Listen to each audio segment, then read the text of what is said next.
Hello friends. तो आज मैं आप लोगों को बताऊंगा कि केनरा बैंक का सेविंग अकाउंट ओपनिंग फॉर्म कैसे फिल करते हैं। लगभग सभी बैंकों के अकाउंट ओपनिंग फॉर्म्स मोर और लेस सेम ही होते हैं। ऐसा मैं इसलिए कर रहा हूँ क्योंकि मैंने SBI का भी सेविंग अकाउंट ओपनिंग फॉर्म देखा है, वो भी एग्जैक्टली सेम ही था। तो इसलिए थोड़ा बहुत का अगर अंतर किसी में रहता हो तो वो ज़्यादा मैटर नहीं करता है। So let's see how to fill it. सबसे पहले आपको ये तो ब्रांच के लिए तो इसमें कुछ नहीं करना है।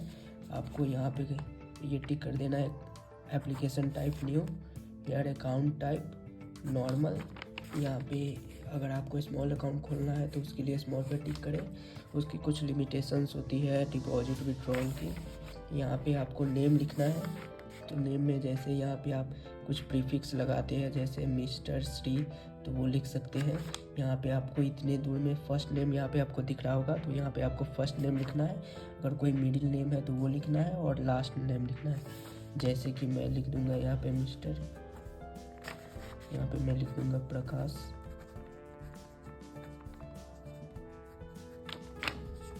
यहाँ पे अपना लास्ट नेम लिख दूंगा। एक बात ध्यान रखना है कि यहाँ पे आप वही नाम लिखो जो आपके आईडी प्रूफ यानी कि आधार में है, नहीं तो गलत नाम लिखने पे आपका फॉर्म रिजेक्ट भी हो सकता है। मेडिन नेम में कुछ लिखने की आवश्यकता नहीं है। यहाँ पे आप अपना डेट ऑफ बर्थ भर दो, जो भी आपका डेट ऑफ बर्थ है इन DDMM YYY फॉर्मेट में। यहाँ पे आप अपना जेंडर टिक कर दो। यहाँ पे आप मैरिड अनमैरिड जो भी है वो टिक कर दो। यहाँ पे अपने फादर्स का नेम सेम इसी तरह लिख देना है। यहाँ पे मिस्टर जो भी नाम है वो। यहाँ पे आप इलिटरेट हो या नहीं, अगर आप साइन करते हो मतलब आप इलिटरेट नहीं हो। अगर आप जैसे थंब इम्प्रेशन वाले हो तो आप इलिटरेट हो, तो उस केस में आप यहाँ पे यस में टिक करना। यहाँ पे अगर आप माइनर हो तो उस केस में आपको गार्जियन का नाम लिखना पड़ेगा और उसके साथ ही यहाँ पे आपको रिलेशन लिखना होगा। जैसे मान लो आपने गार्जियन का कोई नाम लिखा तो वो गार्जियन आपके क्या लगते हैं, फादर मदर जो भी हो। उसके बाद आपको नेशनलिटी पे यहाँ टिक करना है। उसके बाद आपका क्या ऑक्यूपेशन है, अगर आप स्टूडेंट हो तो स्टूडेंट पर टिक कर देना है, या फिर अगर जो भी अगर कुछ काम आप करते हो तो उसका लिख देना है। अगर आप स्टूडेंट हो तो यहाँ पे आप नील लिख सकते हो लाइक दैट। अगर आप स्टूडेंट नहीं हो, अगर दूसरा जॉब करते हो जैसे सेल्फ एम्प्लॉयड हो या फिर किसी प्राइवेट सेक्टर या पुलिस सेक्टर में काम करते हो तो यहाँ पे अपना मंथली इनकम लिखना है। यहाँ पे आपको अपने रिलीजन पे टिक कर देना है। आपको यहाँ के आपकी जो भी कैटेगरी है उस पर टिक करना है। उसके बाद यहाँ पे पर्सन विद डिसेबिलिटी, अगर आप फिजिकली डिसेबल्ड है तो उस केस में यहाँ पे यस पे टिक करना है। अगर है तो किस टाइप के है, क्या आप विजुअली इम्पेयर्ड है या फिर डिफरेंटली एबल्ड है, उस पर टिक करना है। अगर नहीं है तो नो पर टिक कर देना है। यहाँ पे एजुकेशनल क्वालिफिकेशन बिलो SSC यानी कि आपने 10th से नीचे क्लास तक की पढ़ाई की है या 10th की है या 12th कर रखी है, ग्रेजुएशन लाइक दैट जो भी रिलेवेंट है उस पर टिक कर देना है। उसके बाद आप अगर किसी ऑर्गेनाइजेशन में काम करते हैं तो उस ऑर्गेनाइजेशन का नाम डेजिग्नेशन लिखना है। नहीं काम करते हैं तो कोई तो लिखने की कोई आवश्यकता नहीं है। उसके बाद आप पॉलिटिकली एक्सपोज्ड पर्सन है या आपका किसी पॉलिटिकल पार्टी से कोई रिलेशन है या फिर आप किसी पॉलिटिकल पार्टी के वर्कर है तो आपको टिक करना है, नहीं तो नन पर टिक कर देना है। यहाँ पे आपको IL लिख देना है क्योंकि आपका कंट्री ऑफ जुरिस्डिक्शन इंडिया है।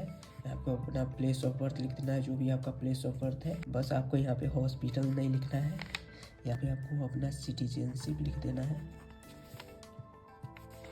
यहाँ पे यस पे टिक करना है और यहाँ पे अपना पैन नंबर लिख देना है। सेम यहाँ पे आपको मोबाइल नंबर लिखना है। यहाँ पे आपको 91 से स्टार्ट होगा आपका मोबाइल नंबर। यहाँ पे आपका 10 डिजिट का मोबाइल नंबर लिख देना है। यहाँ पे email ID आपकी भर देनी है।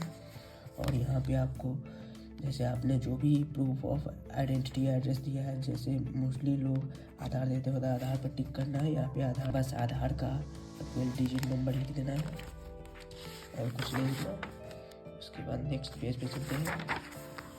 तो इधर आपको एड्रेस लिखना है, आप किस टाइप का एड्रेस दे रहे हैं। मोस्टली रेसिडेंशियल देते हैं तो रेसिडेंशियल पर टिक करना है। यहाँ पे अपना एड्रेस सेम उसी तरह एड्रेस लिखना है जो आपके आधार में दिया हुआ है। यहाँ पे सिटी, डिस्ट्रिक्ट, स्टेट और पिन भर देना है और यहाँ पे आपको परमानेंट पे टिक कर देना है। और ये सेम एज यहाँ पे आपको same as current permanent address कर देना। अगर आपका करेंट एड्रेस कोई दूसरा है तो उस केस में इसको फिल करना है। यहाँ पे जैसे मान लीजिए आप कहीं दूसरे जगह रह रहे हैं तो उस जगह का आप यूटिलिटी बिल जैसे वाटर बिल या इलेक्ट्रिसिटी बिल लगा सकते हैं, तो उस केस में इसको टिक करना है। अगर नहीं तो ये रिलेवेंट नहीं है। यहाँ पे आपको पासपोर्ट साइज़ फ़ोटो चिपकाना है। यहाँ पे आपको अपना साइन करना है। यहाँ पे लिखा हुआ है please sign in blank ink only but it is not mandatory, आप किसी भी कलर में कर सकते हैं। यहाँ पे आपको प्लेस और डेट लिख देना है, ये ऑफिस यूज़ के लिए है। नेक्स्ट पेज पे आते हैं। यदि आप नॉर्मल सेविंग अकाउंट्स खुलवाना चाहते हैं तो इस पे टिक करना है, नहीं तो जीरो बैलेंस अकाउंट खुलवाना चाहते हैं तो इस पे टिक करना है, या करेंट अकाउंट या और जो भी फिक्स्ड अकाउंट खुलवाना चाहते हैं तो वो रिलेवेंट पे टिक करना है। यहाँ पे हम लोग सेविंग्स अकाउंट खुलवा रहे हैं नॉर्मल, तो इस पे टिक करेंगे। और मोड ऑफ ऑपरेशन, यहाँ पे आपको रिलेवेंट मोड ऑफ ऑपरेशन में टिक करना है। जैसे कि आप सेल्फ ऑपरेट करना चाहते हैं, इंडिविजुअली सिंगली ऑपरेट करना चाहते हैं तो सेल पे टिक करें। अगर मान लीजिए कि आप ज्वाइंट अकाउंट खुलवाना चाहते हैं तो उसमें बहुत सारे मोड ऑफ ऑपरेशन होते हैं, जैसे इधर और सर्वाइवर। इसके मान लीजिए कि किसी ज्वाइंट अकाउंट में 2 पर्सन्स हैं तो इस केस में होगा कि दोनों पर्सन में से कोई भी ऑपरेट कर सकता है। में होगा कि जो फर्स्ट अकाउंट होल्डर है वो ऑपरेट कर पाएगा और उसके डेथ के बाद जो सेकेंड अकाउंट होल्डर है वो ऑपरेट करेगा। और इस केस में होगा कि कोई भी दोनों में से कोई भी ऑपरेट कर सकता है। अगर किसी एक का डेथ हो जाता है तो दूसरा कोई ऑपरेट कर सकता है। तो आप बोलोगे कि इसमें और इसमें क्या अंतर है, तो कुछ अंतर नहीं है। ये एप्लीकेबल है जब किसी ज्वाइंट अकाउंट में बस 2 ही लोग हैं, और ये एप्लीकेबल है जब किसी ज्वाइंट अकाउंट में 2 से ज़्यादा लोग हैं। और ये ज्वाइंटली ऑपरेट यानी कि जितने भी पर्सन्स उस ज्वाइंट अकाउंट में सभी को ज्वाइंटली ऑपरेट करना पड़ेगा। और अदर्स भी बहुत सारे मोड ऑफ ऑपरेशन होते हैं तो उस केस में अदर्स का, तो हम यहाँ इंडिविजुअली ऑपरेट करेंगे तो सेल्फ पे टिक कर देंगे। यहाँ पे एटीएम कार्ड अगर आप चाहिए तो यस पे क्लिक कर दें, नहीं तो नो। और ज्वाइंट अकाउंट में जैसे इधर और सर्वाइवर मोड ऑफ ऑपरेशन है तो उस केस में दोनों को एटीएम कार्ड इशू हो सकता है, तो उस केस में अगर सेकेंड एप्लीकेंट भी लेना चाहते हैं तो यस पे टिक करेंगे। नहीं तो अगर सिंगल अकाउंट होल्डर है तो बस एक ही पे टिक करना है। यहाँ पे अगर आपको चेकबुक फैसिलिटी चाहिए तो यस पे क्लिक कर देना है। अगर इंटरनेट बैंकिंग आपको चाहिए तो यहाँ पे यस पे क्लिक कर देना है। इसमें से अलर्ट तो सभी को चाहिए, बहुत ज़्यादा कंप्लेंट आती है इसकी रिगार्डिंग। फ़ोन बैंकिंग सर्विसेज अगर चाहिए तो यस पे, मोबाइल बैंकिंग पासबुक तो सभी को चाहिए। और ये स्टेटमेंट अगर आपको अपने ईमेल आईडी पे स्टेटमेंट चाहिए मंथली तो यहाँ पे टिक कर देना है, बाकी ये कोई रिलेवेंट नहीं है। नेक्स्ट पेज पे चलते हैं।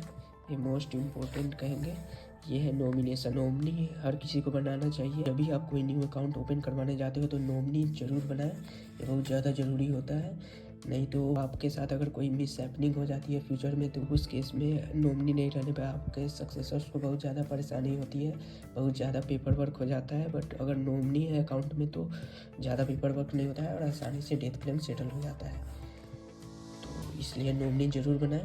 यहाँ पे आपको अपना नाम लिखना है। यहाँ पे अगर आप चाहते हैं कि पासबुक पे आप नॉमिनी का नाम है तो यहाँ पे टिक कर देना है, नहीं तो नहीं करना है। यहाँ पे आपको सेविंग अकाउंट लिख देना है, क्योंकि टाइप ऑफ जो अकाउंट आप खोलने जा रहे हैं वो सेविंग अकाउंट है। यहाँ पे अकाउंट नंबर नहीं लिखना है, अभी आपको पता भी नहीं है।